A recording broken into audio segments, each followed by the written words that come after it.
Қазақ тілі тапсырмаларын жеңіл әрі оңай түрде орындау үшін менің YouTube каналыма тіркеліп алыңыздар. Бірінші тапсырмада сұрақтарға жауаптар тізіміне анама үй шаруаларын жасауға көмектесемін, сурет саламын, мультфильм жасаймын деп қоса алар едім. Екінші, менің атым Қожа кітабын оқыдым. Спорттың жүзу түрімен шұғылданамын. Жоқ, шұғылданбаймын. Мен бос уақытымда өзімнің қызығушылықтарымен айналысам деп жауап берулеріңізге болады. Екінші тапсырмада өлеңнің негізгі идеясы әпкеге деген сүйіспеншілік, құрмет және оның мейірімді, қамқор адам екенін көрсету деп ойлаймын деп орындауларыңызға болады.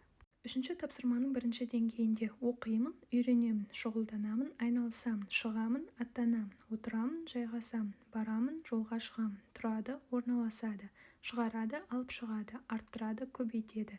Екінші деңгейде пайдалы жақтары кітап оқу, серуенге шығу, велосипедпен жүру, тамақ істеу, шетелге саяхатқа шығу, шомылуға бару. Теріс жақтары теледидар көру, компьютерде отыру деп орындауларыңызға болады. Үшінші деңгейде қазіргі балалар бос уақытын түрліше өткізеді. Бірі телефон ойнап, мультфильм көреді, енді бірі далада достарымен ойнап серуендейді. Кей балалар спортпен айналысып, кітап оқиды. Әр бала өзіне қызық іспен шұғылданып, уақытын көңілді әрі тиімді өткізуге тырысады.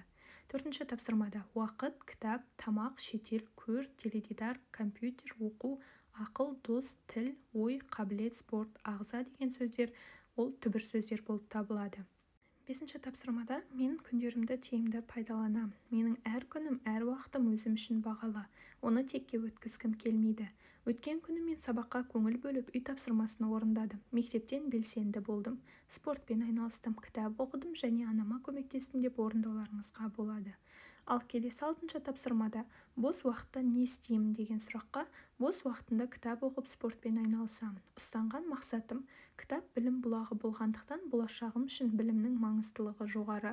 Спортпен айналысып, денсаулығымды күтіп, болашақта еліне адал қызмет ететін азамат болғым келеді деп орындауларыңызға болады. Ақпарат пайдалы болса менің YouTube каналыма тіркеліп, лайк басып, комментарий қалдыруды ұмытпаңыздар.